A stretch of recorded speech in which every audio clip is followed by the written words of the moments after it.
हाँ तो गाइस बात करते हैं यहाँ पर गोल्ड को लेकर के गोल्ड की क्या अपडेट है और गोल्ड का नेक्स्ट मूव और टारगेट क्या रहने वाला है। आज है 25 दिसंबर और आज के दिन में मार्केट जो है वो क्लोज है। कल की क्लोजिंग की बात करें तो गोल्ड ने जो अपनी क्लोजिंग दी थी वो $4,479 पे दी थी। पिछले 3-4 दिन से अगर आप देखो तो गोल्ड जो है आए ना आए दिन अपना एक न्यू ऑल टाइम हाई लगा रहा है। हालांकि सब लोग ये एक्सपेक्ट कर रहे थे कि 25 दिसंबर से पहले पहले इन्वेस्टर और जितने भी रिटेलर्स हैं जो यहाँ पर अपनी अर्ली एंट्री करके बैठे हुए हैं वो यहाँ पर प्रॉफिट टेकिंग करेंगे और गोल्ड जो अभी 4,400 $4,500 की रेंज में ट्रेड हो रहा है तो यहाँ से नीचे गिरेगा और $4,000 की रेंज में आ सकता है। सब लोग यहाँ पर सेल की पोजीशन ओपन करके बैठे हुए थे पिछले कई दिनों से, लेकिन गोल्ड ने ऐसा कुछ नहीं किया। गोल्ड बजाय के डंप होने के वो मजीद पंप पे पंप करता गया और बहुत सारे लोगों को उसने लिक्विडेट भी किया। और पिछले 2 दिन में अगर आप देखो तो गोल्ड ने क्या किया, पहले पंप हुआ, उसके बाद फिर डंप हुआ, फिर पंप हुआ, मतलब जितना उसने डंप किया था उतना फिर से गेन किया। और कल भी ऐसे ही किया, कल भी गोल्ड डंप हुआ और फिर जितना उसने लूज किया था दोबारा से उसने गेन किया। मतलब अच्छी खासी कल और परसों और उससे एक दिन पहले गोल्ड ने मैनिपुलेशन की। अब आगे क्या होगा उसके ऊपर हम काफी डिटेल में बात करेंगे और मैं आपके साथ जो नेक्स्ट लेवल्स हैं इसके बाय और सेल के वो भी शेयर करूंगा। और इसी के साथ से जो कल मैंने आपके साथ सेटअप शेयर किया था उसका क्या रिजल्ट है वो भी मैं आपके साथ शेयर करूंगा। तो चलो चलते हैं अपनी स्क्रीन के ऊपर, तो गोल्ड के ऊपर डिटेल में बात करते हैं। सो गाइज ये गोल्ड का कल का सेटअप है जो मैंने आपके साथ शेयर किया था। गोल्ड उस वक्त ट्रेड हो रहा था $4,490 के पास और फिर मैंने आपको यहाँ पर बाय और सेल के जितने भी जोन थे वो यहाँ पर मेंशन करके बकायदा प्राइस के साथ मैंने बता दिया था कि हम इन लेवल से गोल्ड को बाय और सेल यहाँ पर देख रहे हैं। पहले मैंने आपको यहाँ पर सेल जोन बताया था। जो हमारे पास पहला जो सेल जोन यहाँ पर बन रहा था वो ऑलमोस्ट तकरीबन $4,515 का बन रहा था। मैंने आपको बोला था कि गोल्ड अगर इस लेवल पे आया तो हम यहाँ पर अपने सेल की ट्रेड प्लान करेंगे। उसके बाद मैंने आपको बताया था कि अगर आपने गोल्ड को बाय करना तो आपके पास जो बाइंग जोन है वो 4,467 से $60 का जोन बन रहा है। यहाँ पर अपनी बाइंग प्लान करके आप आराम से 100-200 पिप निकाल सकते हैं। उसके बाद मैंने सेकेंड लेवल आपको बताया था 4,450 से लेके $40 का जो जोन है वहां से भी आपको एक अच्छी बाइंग मिल सकती है। और थर्ड यहाँ पर मैंने आपको बाय बताया था 4,410। तो देखते हैं इन तीनों लेवल्स ने कैसा परफॉर्म किया। तो ये वो सेटअप था जो कल मैंने आपके साथ शेयर किया। गोल्ड उस वक्त कहां पर था, इस लेवल के पास था और मैंने आपको बोला था कि गोल्ड अगर यहीं से अपसाइड पे गया तो फिर यहां से हम एक सेलिंग जोन देख रहे हैं। नहीं तो फिर गोल्ड क्या करेगा, गोल्ड यहां से नीचे आएगा।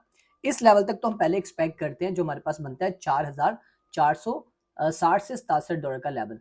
तो यहाँ से आपको एक बाइंग अपॉर्चुनिटी मिलेगी और गोल्ड ने ऐसे किया, जैसे इस लेवल पे आया उसके बाद यहाँ से दोबारा से बाउंस हुआ और तकरीबन 160 पिप का यहाँ पर आपको इसने प्रॉफिट दिया। उसके बाद गोल्ड यहाँ से इस लेवल को ब्रेक करता है और दोबारा से इस जोन में आता है जो कि सेकंड लेवल था 4,450 से 4,445 से $40 का जोन। और गोल्ड ने ऐसा ही किया, गोल्ड इस लेवल पे आया और उसके बाद देखो यहीं से ऊपर गया और ऑलमोस्ट तकरीबन इसने यहाँ पर तकरीबन 4,487 डॉलर को जाके टच किया। ऑलमोस्ट तकरीबन ये बनते हैं, अगर आप कैलकुलेट करके देख लो तो ये हमारे पास 350 प्लस पिप बनते हैं। लेकिन फिर भी हमने 200 प्लस पिप यहाँ से भी बनाए थे। अगर आपने मेरे इस सेटअप को फॉलो किया है तो आपने कमेंट में लाजमी बताना है। तो अब आगे बात कर लेते हैं कि आगे गोल्ड क्या करने वाला है। सो गाइज ये गोल्ड का वन डे का टाइम फ्रेम है। तो यहाँ पर आप देख सकते हैं गोल्ड ने अपने प्रीवियस डे हाई की लिक्विडिटी स्वीप करके नीचे क्लोजिंग दी हुई है और वन डे टाइम फ्रेम पे यहाँ पर हमें क्लियर कट एक बेरिश सीआरटी का सेटअप बनता हुआ नजर आ रहा है। मतलब यहाँ पर हम एक्सपेक्ट कर सकते हैं 90% चांसेस है कि नेक्स्ट डे की जो कैंडल होगी वो हमें यहाँ पर बेरिश देखने को मिलेगी। और नीचे आप देख सकते हैं गोल्ड ने वन डे टाइम फ्रेम के ऊपर बहुत बड़ा यहाँ पर एक फिर वैल्यू गैप भी बनाया हुआ है और नीचे हमें clear cut one day time frame का यहाँ पर ओबी भी देखने को मिल रहा है। अगर आप यहाँ पर 4 घंटे के टाइम फ्रेम पे देखते हैं तो यहाँ पर हमें 4 घंटे के टाइम फ्रेम पे यहाँ पर लिक्विडिटी वॉइड भी देखने को मिल रही है। यहाँ पर आप देख रहे हो ये जो एरिया है पूरे का पूरा लिक्विडिटी वॉइड का है। अब ये लिक्विडिटी वॉइड क्या होता है इसके बारे में मैं थोड़ा सा आपको एक्सप्लेन करूंगा ताकि आपको क्लियर हो जाए। और जब भी लिक्विडिटी वॉइड हमें देखने को मिलता है तो वहां पर प्राइस रुकता नहीं है, वो एकदम से नीचे गिरता है। जिसकी एग्जाम्पल मैं आपको पीछे भी दिखाता हूँ, पहले इसको समझ लो कि इसको हम कैसे पढ़ते हैं, रीड करते हैं, समझते हैं। तो यहाँ पर आप देख सकते हो एक एग्जाम्पल मैंने यहाँ पर आपके लिए बनाई है।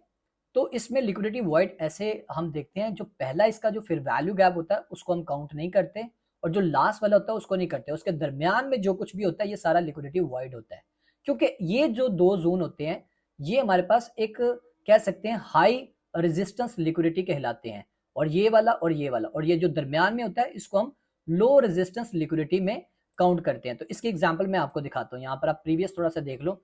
यहाँ पर आप देखो हमारे पास जब इस लेवल के पास एक फिर वैल्यू गैप बना, ये वाला पहला फर्स्ट, तो यहाँ पर इसने रिकॉर्ड दिखाई और लास्ट में हमारे पास ये वाला बना बस। उसके दरमियान में ये जो नजर आ रहा है आपको, ये लिक्विडिटी वाइड है। तो प्राइस रुका यहाँ पर कहीं पर भी नहीं, एकदम से नीचे आया।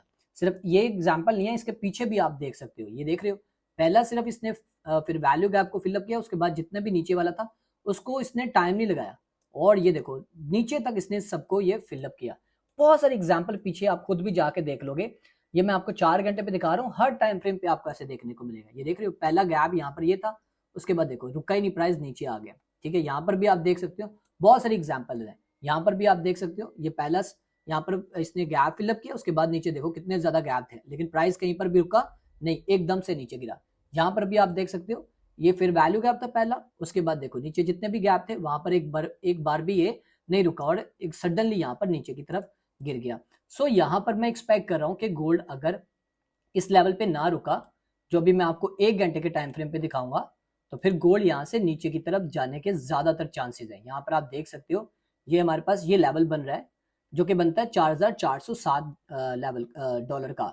4405 से $10 ले सकते हो। जैसे ये लेवल ब्रेक हो गया तो फिर हम गोल्ड को एक्सपेक्ट करें कि ये मजीद नीचे की तरफ गिर सकता है, क्योंकि ये जो लिक्विडिटी वाइड है ये पता भी नहीं चलनी किस टाइम फिल हो जाएगी। मतलब 1 से 2 या 3 कैंडल में ये फिलअप हो जाएगी और इसने नीचे आना है फिर ऑलमोस्ट तकरीबन $4340 के जोन में मैं एक्सपेक्ट कर सकता हूँ। लेकिन डिपेंड करता है, पहला लेवल हमारे पास है $4430 का और दूसरा लेवल बनता है 4405 से $10 का लेवल। अब ये तो हो गया हमारे सारे लेवल जो कि हम एक्सपेक्ट कर रहे हैं कि आने वाले दिनों में। अब यहाँ पर हमारे पास बाय जोन कौन सा एग्जैक्ट है, हमारे पास सेल जोन कौन सा एग्जैक्ट है, वो अभी मैं आपके साथ शेयर करूंगा। तो यहाँ पर हम 15 मिनट का टाइम फ्रेम सेलेक्ट कर लेते हैं। तो ये 15 मिनट के टाइम फ्रेम के मुताबिक ये कुछ बाय और सेल के जो जोन है वो मैं यहाँ पर आपके साथ शेयर कर रहा हूँ। इनको आप देख सकते हैं, ये हमारे पास क्लियर कट ये बाइंग जोन है। यहाँ पर हमें एक अपॉर्चुनिटी मिल सकती है। आप इसको 30 मिनट पे भी देख सकते हो, 5 मिनट पे भी देख सकते हो, लेकिन मैं कोशिश करता हूँ कि 30 मिनट पे आपको इसके बारे में थोड़ा सा क्लियर कर दूं। तो हमारे पास जो बाइंग जोन बन रहे हैं, सेल जोन बन रहे हैं, वो ये बन रहे हैं। यहाँ पर आप देख लो, प्राइस के साथ मेंशन है। पहला जो हमारे पास आ रहा है ये है 4508 का लेवल और फिर दूसरा है 4524 का लेवल। ये दो लेवल है जहां से हमें एक सेल देखने को मिल सकती है।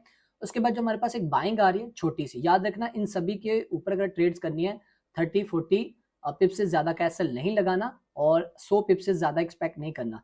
जो पहला लेवल है बाय जोन का, जो कि बनता है हमारे पास 4451 का, यहाँ से आता है तो हम ऑलमोस्ट तकरीबन 100 पिप तो यहाँ से भी आराम से निकाल सकते हैं 20 पिप के एसएल के साथ। नीचे वाले लेवल से भी ऑलमोस्ट तकरीबन हम यहाँ पर 60 से 70 मैक्सिमम 100 तक पिप का हम एक्सपेक्ट कर सकते हैं।